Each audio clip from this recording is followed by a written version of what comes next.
மலையளவுக்கு கடன் இருந்தால் தூக்கம் வராது இல்லையா? வீட்டு வாசல்ல நிழலா நிக்கும் கடன்காரரை கண்டாலே நெஞ்சு படபடக்குது.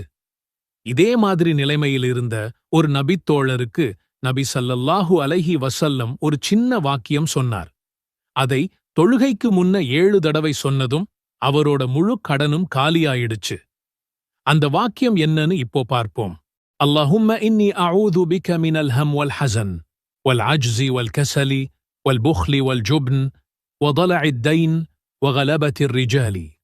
துஆவின் பொருள், இறைவா, வருங்காலத்தைப் பற்றிய கவலையிலிருந்தும் நடந்து முடிந்துவிட்டவை பற்றிய துக்கத்திலிருந்தும் இயலாமையிலிருந்தும் சோம்பலிலிருந்தும கஞ்சத்தனத்திலிருந்தும் கோழைத்தனத்திலிருந்தும் கடன் சுமையிலிருந்தும் பிற மனிதர்களின் அடக்குமுறைகளிலிருந்தும் நான் உன்னிடம் பாதுகாப்பு கோருகிறேன்.